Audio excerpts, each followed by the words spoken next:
It's impossible. He died years ago. I hadn't seen that necklace in 33 years. And there it was, right in front of me, on the chest of a complete stranger. My name is Ryan Calloway. I'm 41 years old. I live in Chandler, Arizona, just south of Phoenix, in a neighborhood that looks like 1,000 other neighborhoods across this country. Beige stucco walls, a 2-car garage, a gravel front yard because nobody out here can be bothered with grass in 115-degree heat. I work as a project manager for a commercial construction firm. I drive a beat-up F-150 with a cracked dashboard and a pine tree air freshener that stopped smelling like pine about 2 years ago. My life is ordinary, quiet, and mostly good. I say mostly because there's always been this one thing, this hollow space in my chest that never completely filled in. Most of the time, I don't notice it. I go to work, I grab a coffee from Dutch Bros on the way home, I watch the Diamondbacks play, I call my mom on Sundays. I do all the things a normal person does.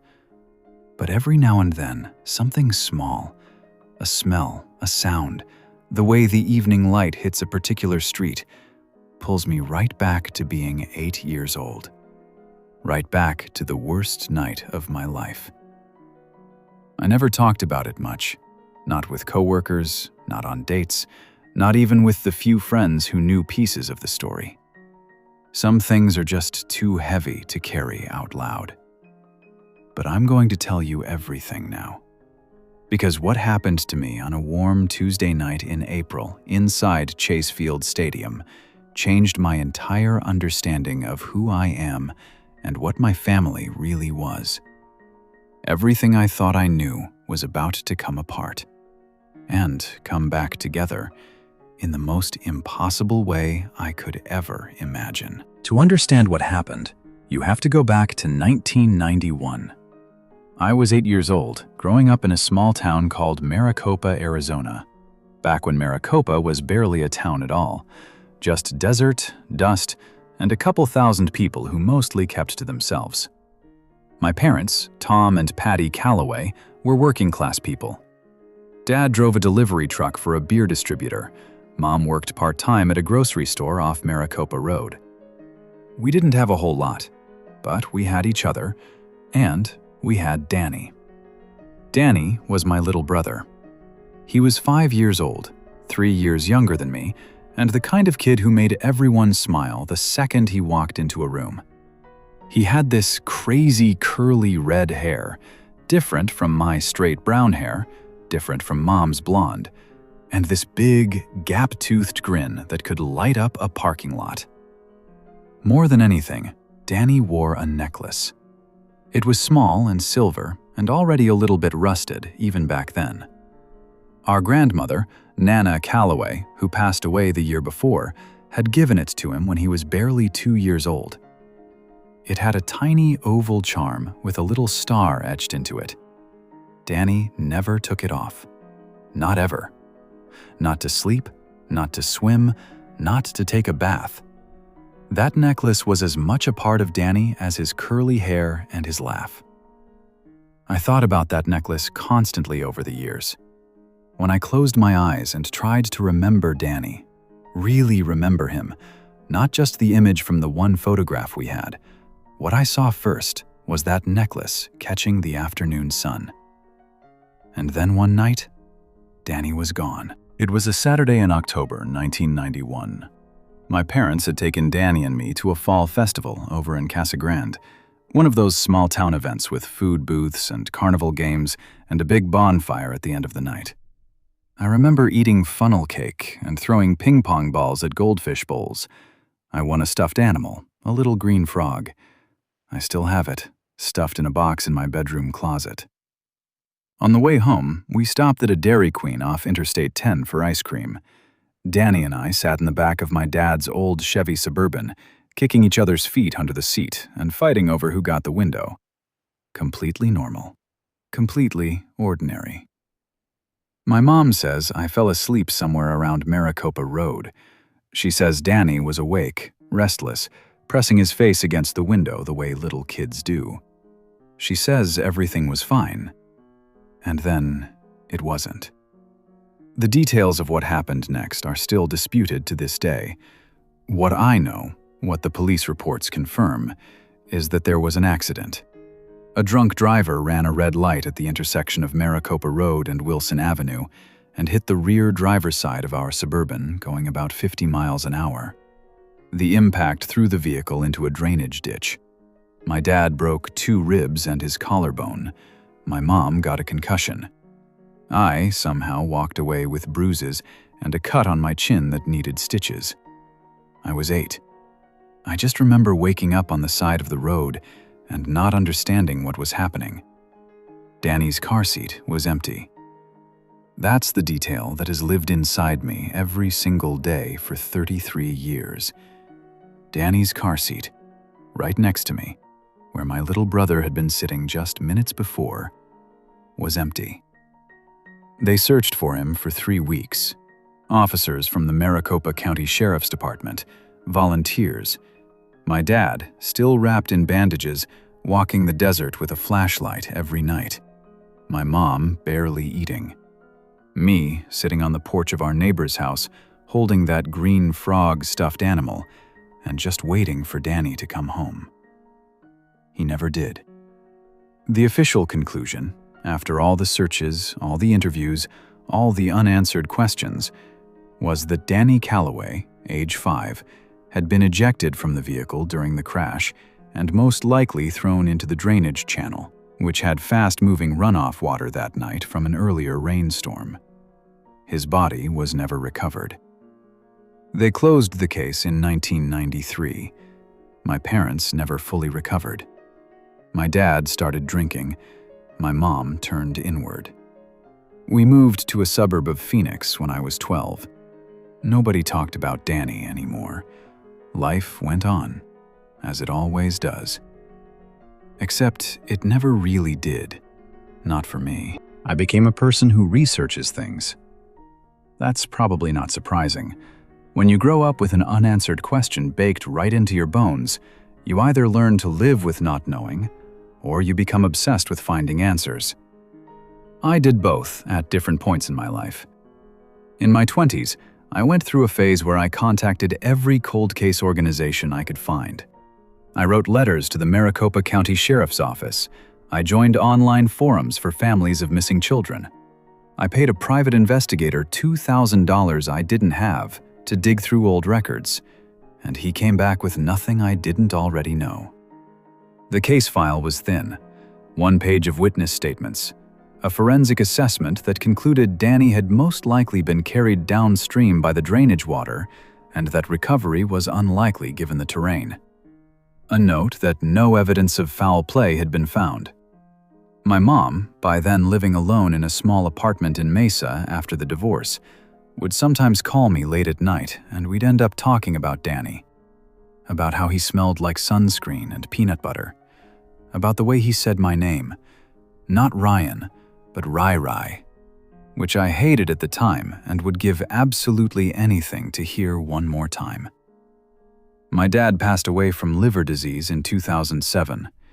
He never stopped blaming himself for the accident, even though it wasn't his fault. Even though a drunk man ran a red light and there was nothing anyone could have done. That guilt ate him alive, and I watched it happen. I went to therapy for a while in my 30s.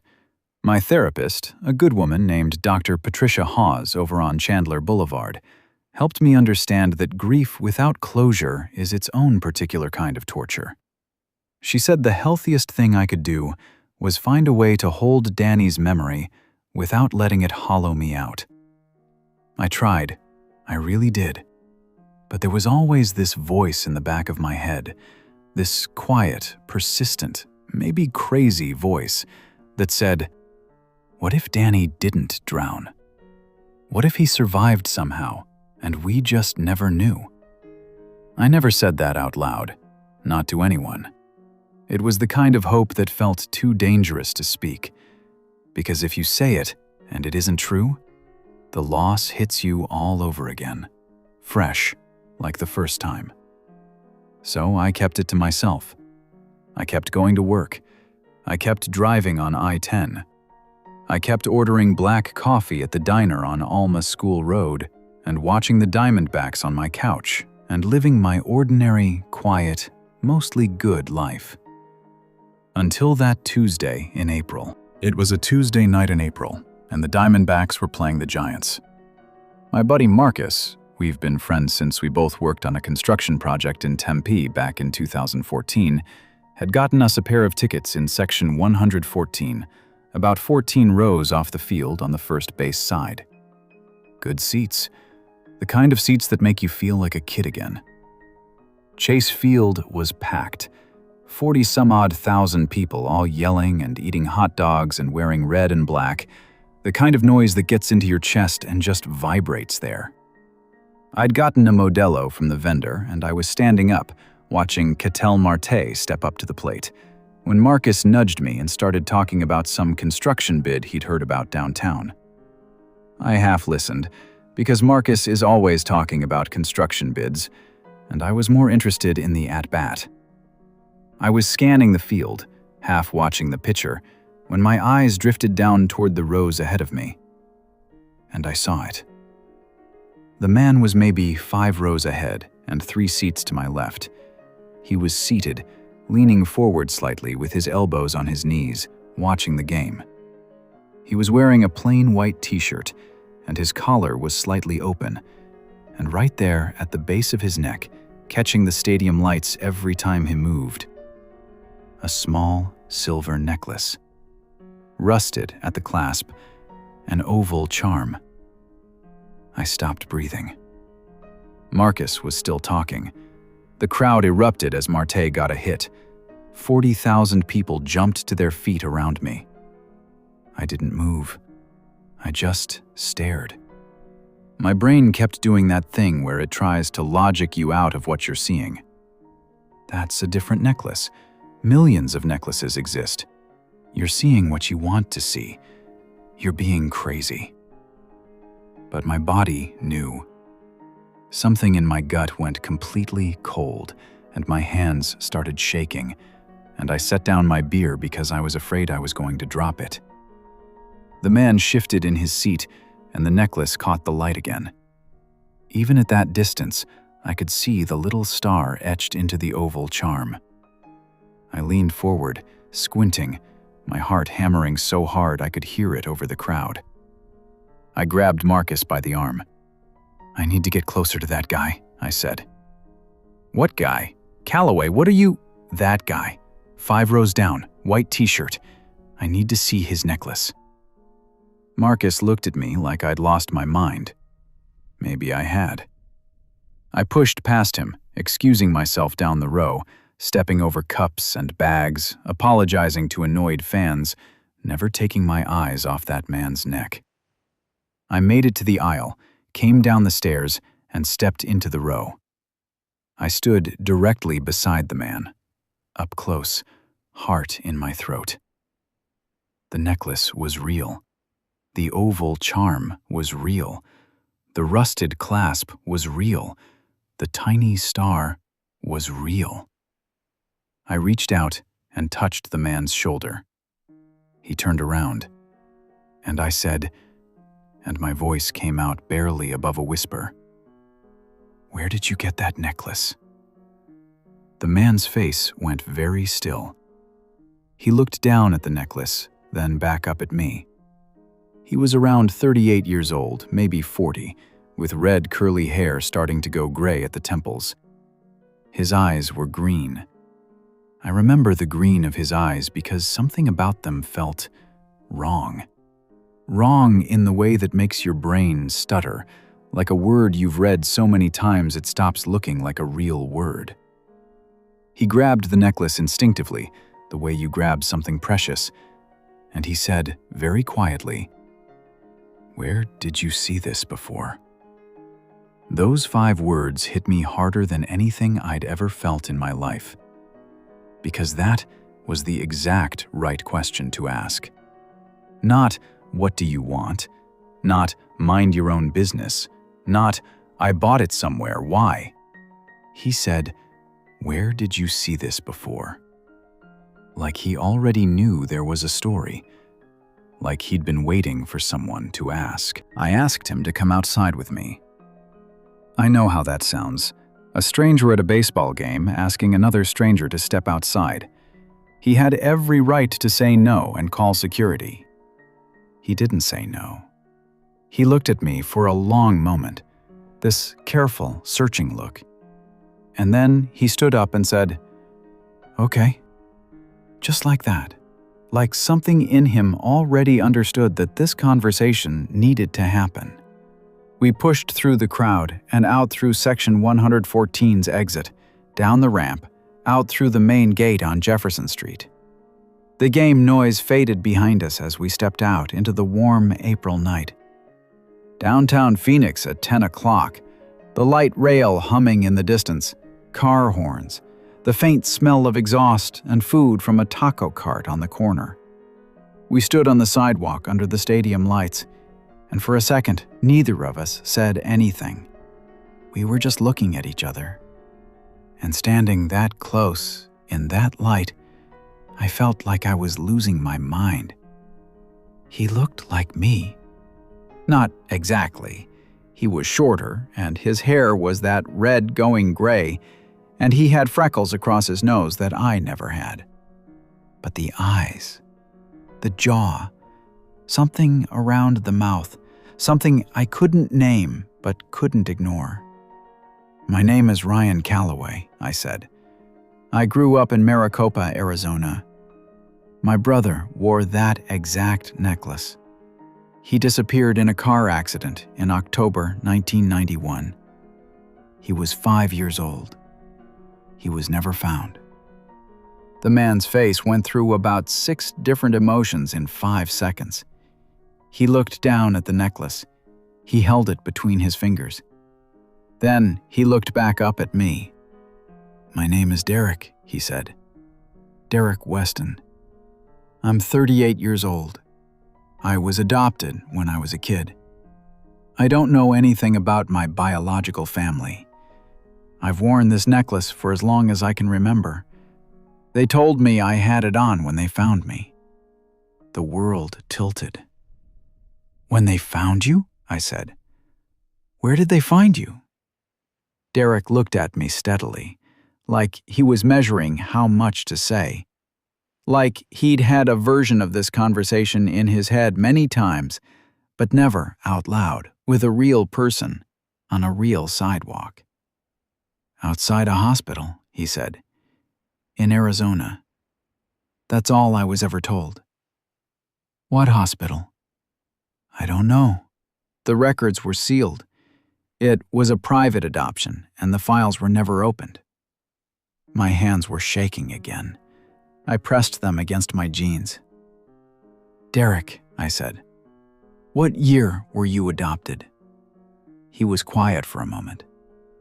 1991, he said. "I was told I was about 5 years old.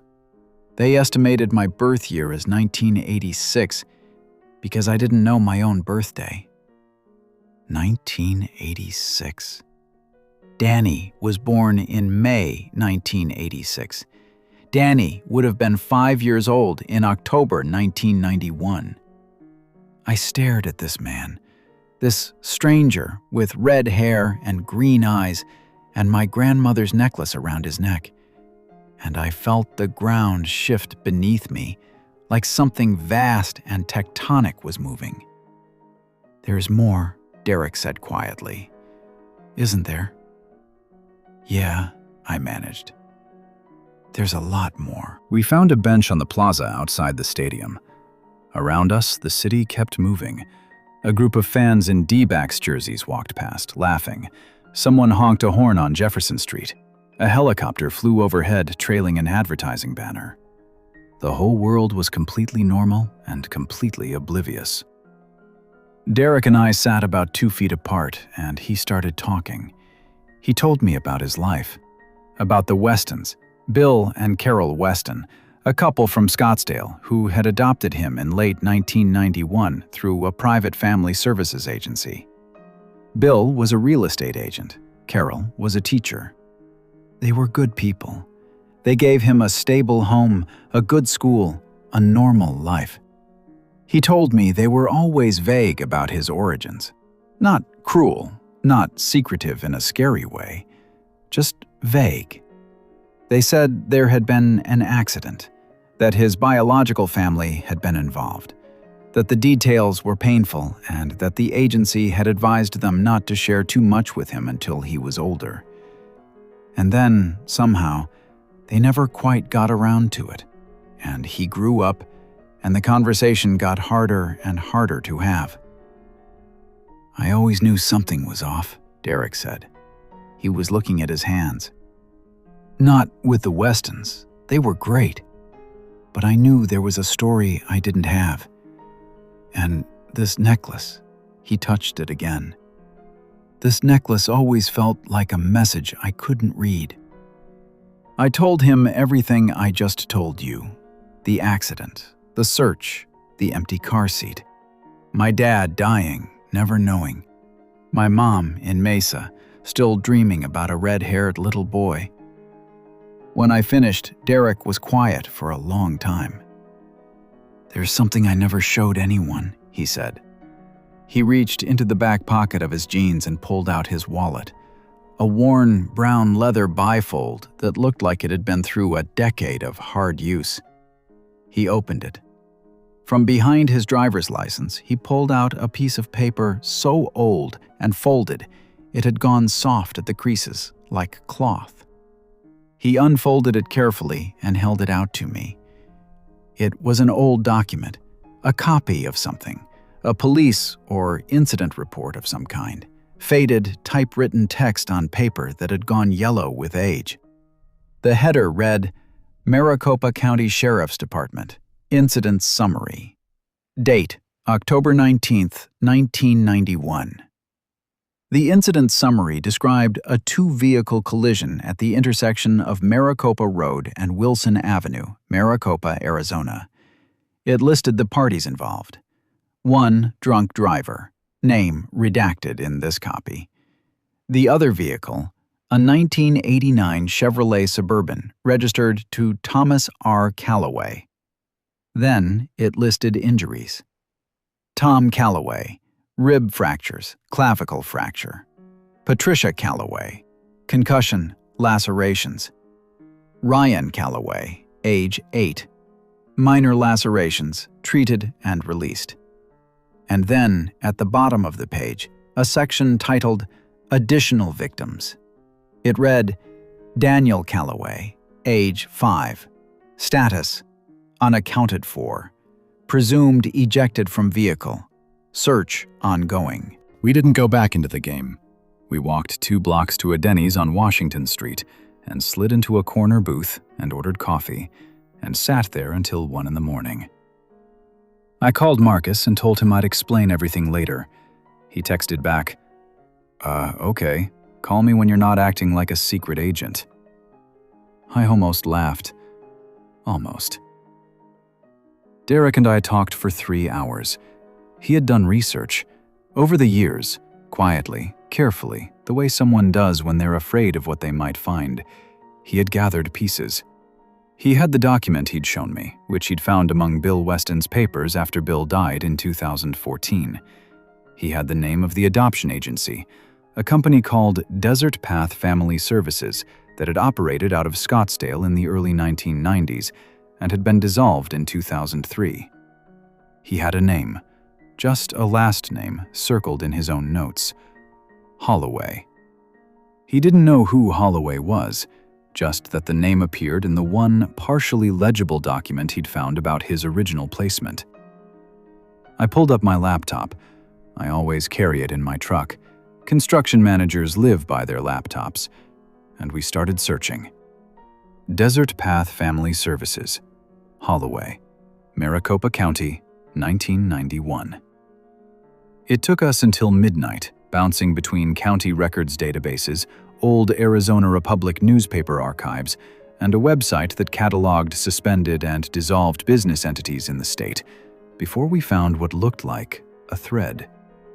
Desert Path Family Services had been operated by a man named Gerald Holloway, a licensed social worker who had lost his license in 2001 following an investigation by the Arizona Department of Child Safety's predecessor agency. The investigation had been for irregularities in placement documentation, specifically falsification of family status reports. Falsification of family status reports. My throat went tight. "He lied on the paperwork," I said. "Declared you an orphan when your family was alive." "We don't know that for certain," Derek said carefully, but he was gripping his coffee cup hard enough to whiten his knuckles. "We're going to find out for certain," I said. "I promise you that." We drove down to Maricopa the next morning, me in my truck, Derek following in a gray Honda CR-V, and we stood at the intersection of Maricopa Road and Wilson Avenue as the desert sun came up behind the mountains. Just stood there. Two middle-aged men on a dirt shoulder next to a county road, looking at an ordinary intersection in an ordinary Arizona town. "This is where it happened," I said. Derek nodded. He didn't say anything for a long time. He was looking at the drainage ditch that ran along the south side of the road. Then he said, quietly, "I think I remember the stars from that night. I remember lying on my back and looking up at a lot of stars." I had to turn away. I'm not going to lie to you. I stood there with my back to my brother and cried into the collar of my jacket. Because 33 years of grief doesn't just evaporate in one night. It has to go somewhere.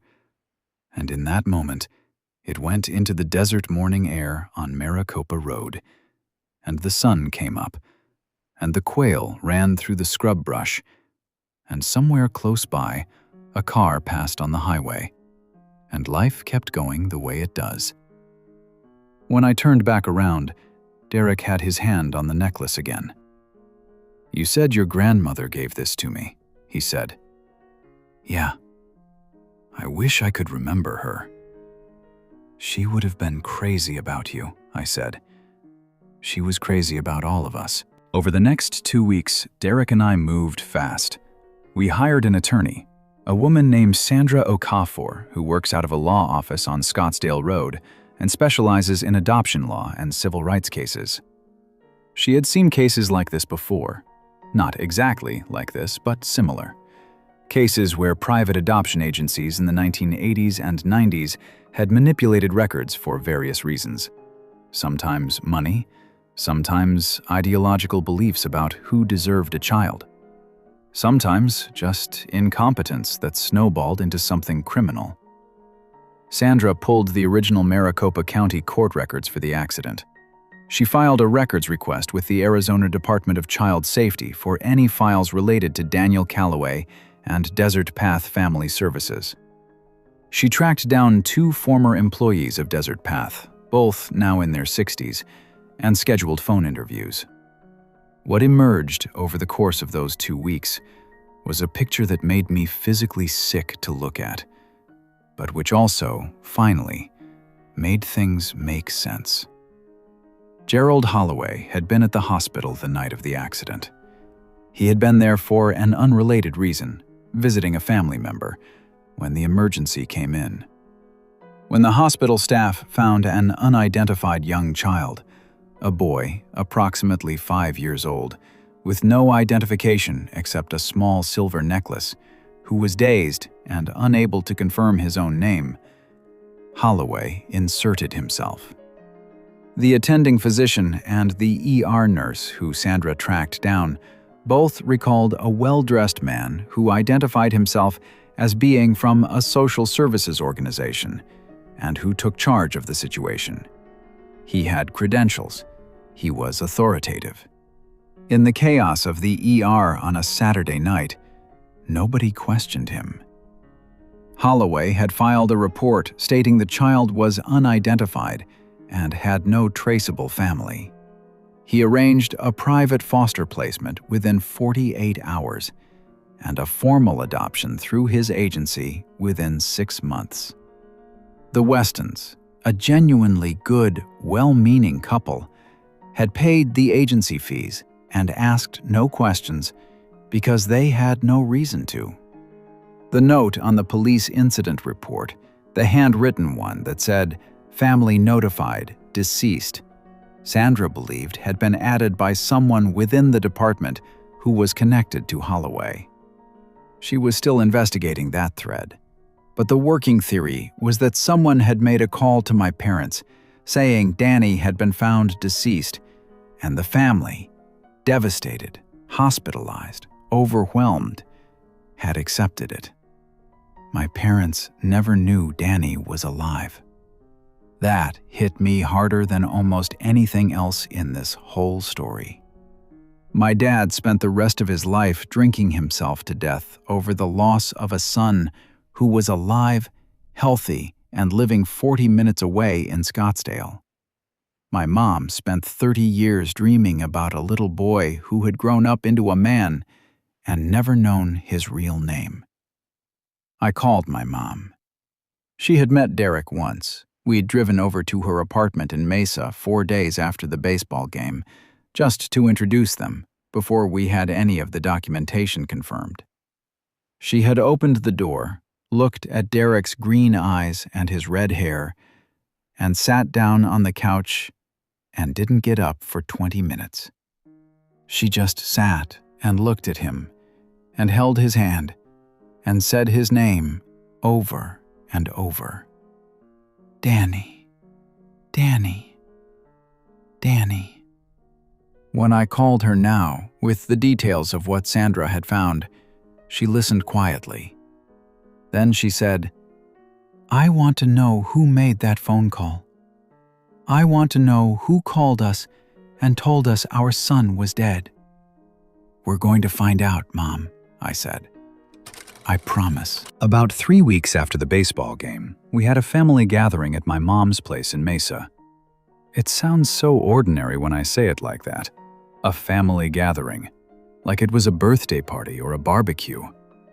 But what it was, really, was the end of a 33-year nightmare, and the beginning of something none of us had dared to imagine. My mom had spent 2 days cooking. That's how she handles big emotions. She cooks. She made potato salad and baked beans and a whole rack of ribs on the little Weber grill she keeps on her back porch. She made her cornbread, which my dad used to say was better than any cornbread in Arizona. She made sweet tea in a big glass pitcher and put it on the table next to the lemonade. Derek came with his wife, Claire, a warm, funny woman from Tempe, who told me within the first 30 seconds of meeting her that she had absolutely known something was unusual about Derek's past because he'd always had these moments where he'd go somewhere in his eyes, like he was looking for something. She and I have since become really good friends. His daughter Kaylee is 11. She has red hair and green eyes and apparently already bosses everyone around, which, based on my memories of Danny at 5, tracks perfectly. Marcus came because Marcus is my best friend, and I was not getting through that day without backup. He brought a 12-pack of Modelo and cried twice, which he will deny to his grave. What I remember most about that afternoon is the quiet moments in between all the talking and the eating and the crying. Moments like Derek and my mom sitting on the porch swing, going through a box of old photographs she'd kept since the 80s. Her showing him pictures of himself as a baby and as a toddler, and at his second birthday party wearing a paper crown. Derek just holding the photos and looking at them with this expression I don't have a word for. Something between grief and homecoming. Or Derek and me standing at the back fence after dinner, beers in hand, just watching the sunset over the Ahwatukee Mountains, not saying anything for a while. And then him saying, "I always felt like there was a before that I couldn't access. Like my life started in the middle of a sentence." And me saying, "Yeah, mine too." Or Kaylee, who had been quiet and watchful most of the afternoon, climbing up next to my mom on the porch swing and very solemnly asking her, "Were you really sad for a really long time?" and my mom pulling her close and saying, "Yes, sweetheart, but I'm not sad anymore." I'm telling you this from the other side of it now, a few months removed, in the air-conditioned quiet of my house in Chandler, with the desert summer pressing against the windows. And I still don't have the right words for what it means. Not fully. Not yet. What I know is this. Danny Calloway is alive. He goes by Derek now, Derek Weston, because that's who he built his life as. He's not going to change his name. We talked about it. And there's a whole person with a whole history attached to that name, and it's his to keep. But he knows his original name now. He knows his birthday. He knows his parents' names and his grandmother's name, and the story of the necklace. He knows he has a brother. And I know I have mine. The legal case is still moving through the system. Sandra is pursuing a civil complaint against the estate of Gerald Holloway, who died in 2009, and against the dissolved entity of Desert Path Family Services. She's also in contact with the Arizona Attorney General's office, which has opened a preliminary review into the original incident report and the handwritten notation about family notification. We may never get full answers. We may never know exactly who made the phone call that told my parents their son was dead. But we're going to push as far as the law allows. My mom is better than she's been in years. She started going to a weekly lunch group at her church in Mesa, and she video calls Derek on Sundays. And last month, she taught Kaylee how to make her cornbread, which meant more to her than I think she can put into words. Derek and I talk or text almost every day. We went hiking on South Mountain last month, that big park south of the city where you can stand on the ridge and see the entire Valley of the Sun spread out below you. We stood up there for a long time, just the two of us, 41 and 38. A couple of gray-haired guys in hiking boots, looking at the city where we'd both spent most of our lives without knowing the other existed. He still wears the necklace. Of course he does. That necklace brought us back together, and neither of us takes that lightly. Sometimes I catch a flash of it when we're sitting at a restaurant or watching a game together, and I feel this wave of something so complex I couldn't name it if I tried. Gratitude and grief and wonder, and the ordinary miracle of a Tuesday night in April when I looked up from my beer at Chase Field and saw a rusted piece of silver in a crowd of 40,000 people.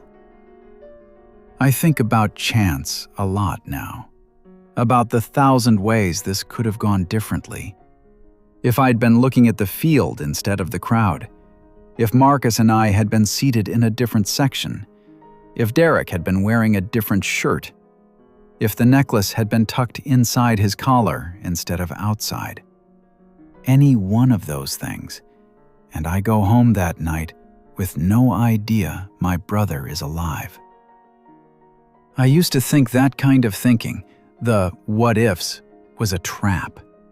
My therapist warned me about it years ago. Don't live in the almost happened, she said. Live in what did happen. What did happen is this. A little boy who disappeared in a drainage ditch in rural Arizona in 1991 grew up into a good man with a good life, a wife who loves him, and a daughter who bosses everybody around. And his brother, the one who spent 33 years with a hollow space in his chest, found him at a baseball game. My dad never got to know. That's the part I can't make peace with, and maybe I never will. He spent his whole life blaming himself for something that was taken from him, and he died not knowing his son was out there. But my mom knows, and I know, and Derek knows. And that is enough to be grateful for every single day of the rest of my life. If you take one thing from this story, let it be this. Sometimes the things we think are lost forever are just waiting in a crowd, wearing a rusted silver necklace at a baseball game in Phoenix. You just have to be looking. If this story moved you, if it made you think about the people you love, the ones you've lost, or the ones who might still be out there somewhere, please hit that like button and subscribe. Every week I bring you true stories just like this one. Stories of reunion, loss, love, and the impossible ways families find their way back to each other. Share this video with someone who needs to hear it today. You never know whose life you might touch. You thought this reunion was impossible? Click the video on your screen right now, because the next story is even harder to believe, and I promise you, you won't be able to stop watching.